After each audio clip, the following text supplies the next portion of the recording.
Hey guys, I'm Nate Owens, joined by my brilliant co-host here, Zach Stengline. Hello. Welcoming you to the first ever episode of Feelin the Rush. We are going to talk about the 2015 season and some surprises, some disappointments. So enjoy the video. All right, so it's been 2 weeks since Super Bowl 50, and off-season starts March 9th. We're going to see some teams make some moves, but before we get into that, I just want to recap 2015. What were your biggest takeaways in terms of surprises, in terms of disappointments? What are your thoughts? Well, there are three teams that really came up to prove that they can play in this professional league. The Minnesota Vikings being number one, Tampa Bay Buccaneers, and the Oakland Raiders. Now, to me, Minnesota really proved that Teddy Bridgewater is an elite quarterback. He really can play in this league. Yes, stats don't matter. It just matters that he won these games. Yeah. They went, I want to say 11-5 as an estimate. Not entirely sure, but he really proved to the league that the stats don't matter. Yeah, had a lot of help from that defense, real good ground game. AP coming back really helped him out. Yeah. And win a bunch of games. Especially with Stephon Diggs being a rookie. Oh yeah, he helped a breakout lot. Season. And Jerick McKinnon and AP giving that 1-2 punch. Yeah. The other team, Tampa Bay Buccaneers. Jameis Winston really proved that he is like an asset in this league. Another young quarterback proving himself. Yeah, exactly. He really reminds me a lot of the 2011 Panthers when they drafted Cam Newton. They said Cam Newton couldn't play in the league. He weighs too much. He's too tall. He doesn't have the arm strength or the accuracy. But Jameis Winston proved that that method wrong. It's the fun part is the Buccaneers actually have the same pick after the Carolina Panthers had after Cam Newton's rookie season, ninth pick overall. Who's going to be the next Luke Kuechly to that team? Yeah, it's crazy to see those similarities between the teams. So we know how it ended for the Carolina Panthers. We have to see how it goes for the Buccaneers. Exactly. It's same division too. Yeah. And now Oakland Raiders. This one is it's very interesting. Derek Carr, Latavius Murray, Amari Cooper, and Michael Crabtree. Yeah, you got a really young core, real promising talent there on that team. Exactly. It really showed to me Amari Cooper is this great asset to the team. Yeah. Even with Michael Crabtree being the most targeted receiver in the league, Amari Cooper still at well over 1,000 yards. Yeah, a lot of highlights. Exactly. Yeah. How about these great quarterbacks proving themselves with little to no expectations? We got Kirk Cousins from the Washington Redskins. Has over 4,000 yards, over 100 passer rating, a 29-11 touchdown interception ratio. He really became the franchise for the Washington Redskins and led them to a division title. And also Tyrod Taylor. He came in after getting drafted in the 6th round in 2011 by Baltimore. Comes in this season with the Bills in training camp as third on the depth chart. Nobody really expects much of him, but he really became the face of the franchise for the Bills and added a whole new element to their offense. Had a 20-6 touchdown interception ratio, 64% completion percentage. He really gave the Bills an option at quarterback. He really changed the whole mindset in Buffalo all over. He just making it who's going to have the ball, LaShawn McCoy or Tyrod Taylor. Also, I'd like to bring up Brock Osweiler being out there. Yeah. He's a young quarterback and right to the air in Denver.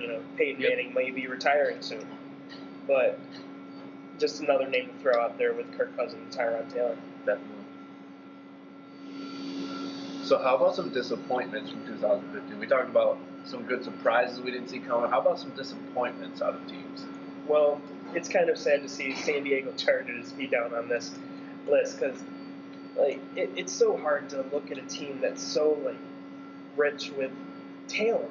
Yeah. Phillip Rivers, Keenan Allen. Yeah, got such an elite quarterback in Phillip Rivers. He's really underrated. Antonio Gates, veterans there too. Yeah. But it was just so hard to see that his offensive line just crumble underneath him. And literally just not even be in the conversation anymore for any kind of, can they make the playoffs? Can they do anything? Yeah, and no run game. Melvin Gordon was such a disappointment as a rookie. He was the 15th overall pick, the Chargers' first round. A lot of scouts said he would be better than Todd Gurley.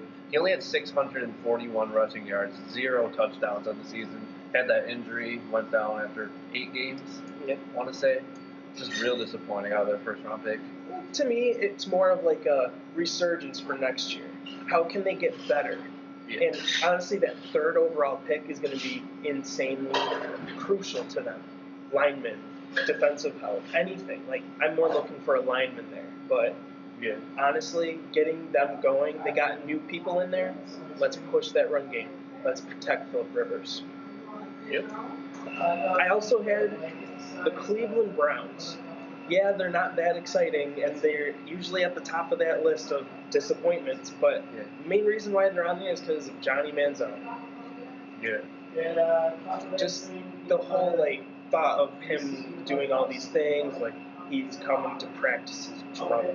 Like, you can't be a professional in this league and come to practice like that. You can't. Just any allegations against him are just killing him. Especially as such an icon in the league, like everybody knows Johnny Football's name.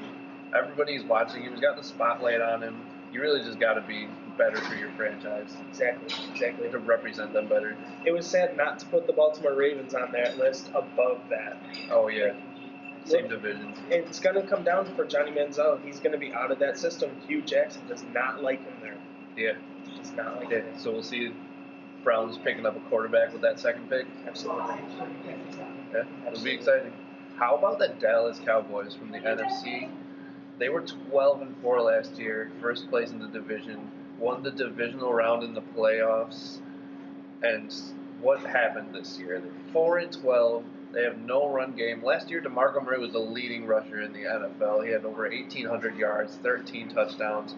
This year, Joseph Randle in the first half of the season, and Darren McFadden. They could only combine for a little over 1,300 yards and only 7 touchdowns. It just what happened when the Russian king falls from the throne. Yeah. Like, he left for a rival team, couldn't even resurge there. But it just shows to you, like, when you can't keep your stars there, what's the team like as a whole? Like, they brought in players that have issues, like, and then to top it all up, Des Bryant getting hurt, Tony Romo getting hurt. They have no stars left on the roster. Yeah, they ended 4th in the NFC East this year. So it's going to hope for a resurgence there, the NFC East. Yep, especially with Kirk Cousins and with the Redskins. Cool. Thanks for watching our first video. Make sure you like, subscribe, and follow us on our social medias. Stay tuned for more videos about the Combine and free agency coming up very soon.